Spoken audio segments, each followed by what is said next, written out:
जय जिन इन सभी को। आज हम तत्वासुद का 10वां अध्याय शुरू करने जा रहे हैं। इसमें मोक्ष तत्व के बारे में बताया है। पहला सूत्र है मोह छयाज ज्ञान दर्शना वर्णांतराय छयाच केवलम। तो सबसे पहले हमारे कौन से कर्म नष्ट होते हैं, इस सूत्र में वो बताया है। तो सबसे पहले हमारा मोहिनी कर्म नष्ट होता है। तो मोहिनी कर्म के क्षय होने से एक अंतर मुहूर्त पर्यंत में छीड़ कसाय कौन सा होता है, 12वां गुण स्थान। छीड़ कसाय रहने के बाद एक साथ दर्शनावरण ज्ञानावरण और अंतराय का क्षय हो जाता है। दूसरा सूत्र है बंध हेतु भाव निर्जराभ्याम कृष्ण कर्म विप्र मोक्षो मोक्षः। तो बंध हेतु भाव मतलब बंध के कारणों का अभाव, मतलब संबर और निर्जरा के द्वारा संपूर्ण कर्मों का नाश होने को मोक्ष कहते हैं। तीसरा सूत्र है औपसमिकादि भव्यत्वानां च।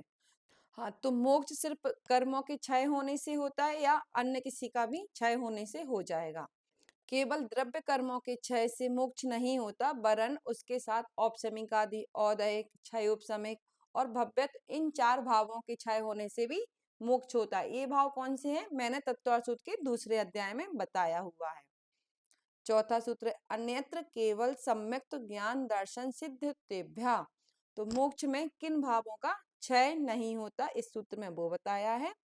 केवल सम्यक्त, केवल ज्ञान, केवल दर्शन और सिद्धत्व, इन 4 भावों का मोक्ष में क्षय नहीं होता है। 5वां सूत्र है तदनंतर मूर्धवम गच्छत्या लोकांतात। तो कर्मों का क्षय होने के बाद क्या होता है, तो इस सूत्र में वो बताया है। समस्त कर्मों का पूर्ण क्षय हो जाने के बाद जीव लोक के अंतिम भाग तक जा सकता है। जहां तक धर्म द्रव्य है वहां तक जीव जा सकता है। 6वां सूत्र है पूर्व प्रयोगा दशंकत्वाद बंधच छेदा तथागति परिणामाच। तो जीव ऊपर को ही क्यों जाता है, इस सूत्र में वो बताया है।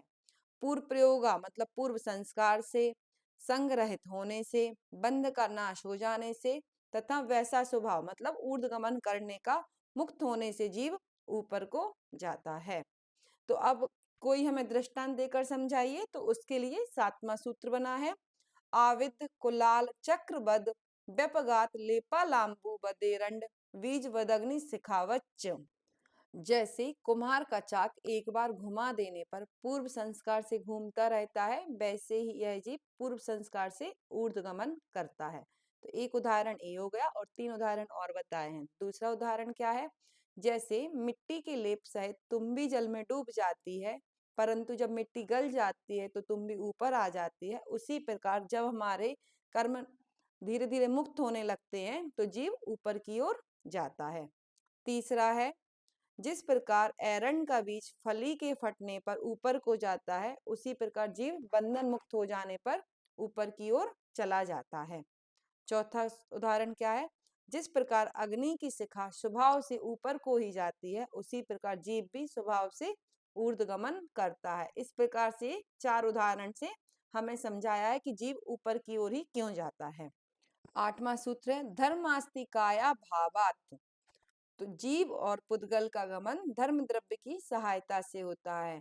आगे धर्म द्रव्य का अभाव होने से जीव लोक के अग्रभाग में जाकर ठहर जाता है, आगे नहीं जाता है। मतलब जहां तक लोकाकाश का अंत है वहां तक जीव जा सकता है, अलोकाकाश में धर्म द्रव्य का अभाव है। 9वां सूत्र है तो जो मुक्त जीव है उनमें भी कुछ भेद होते हैं क्या, तो वो 9वें सूत्र में बताया है। क्षेत्र काल गति लिंग तीर्थ चारित्र प्रत्येक बुद्ध बोधित ज्ञानावगाह नान्तर संख्याल्प बहुत्वतः स्वाध्या। तो इनमें कौन कौन से भेद हैं, किससे जा सकते हैं, इसमें वो बताया है। क्षेत्र काल गति लिंग तीर्थ चारित्र प्रत्येक बुद्ध बोधित बुद्ध ज्ञान अवगाहना अंतर संख्या और अल्प बहुत, इनके द्वारा सिद्ध जीव विभाग करने योग्य हैं। तो ये सब क्या होते हैं वो मैं बताती हूँ एक बार। लिंग मतलब वास्तव में अलिंग से ही सिद्ध होते हैं, द्रव्य पुलिंग से ही सिद्ध होते हैं ऐसे मानते हैं हम लोग, लेकिन भावलिंग की अपेक्षा तीनों लिंगों से मुक्त हो सकते हैं। तीर्थ क्या होता है, कोई तीर्थंकर काल में सिद्ध होते हैं, कोई तीर्थंकर के मोक्ष चले जाने के बाद उनके तीर्थ में भी सिद्ध होते हैं। चारित्र क्या है, चारित्र की अपेक्षा कोई एक एक से, कोई भूतपूर्व न्याय की अपेक्षा 2 3 4 इससे सिद्ध होते हैं।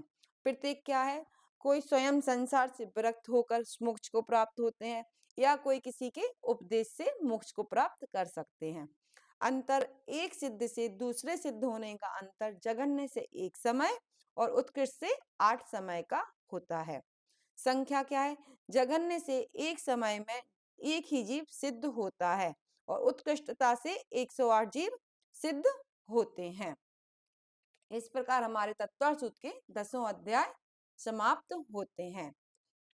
अक्षरि मातृपद स्वरहीनम व्यंजन संधि विवर्जित रेफम साधु विरतृ मम क्षमितव्यम को न विमोहति शास्त्र समुद्रे। 10 परिच्छिन्ने तत्वार्थे पठिते सति फलं स्यादुपवासस्य भासितं मुनिपुंगवै। तत्वार्थ सूत्र कर्तारं ग्रंथपिच्छोऽपि लक्षितं वन्दे गणेन्द्र संजात मुमुस्वामी मुनीश्वरम् मुमुस्वामी मुनीश्वरम्। बोलिए तत्वार्थ सूत्र रचयिता आचार्य श्री उमा स्वामी जी महाराज की जय। मम आराध्य परम पूज्य मुनि श्री पूज्य सागर जी महाराज की जय।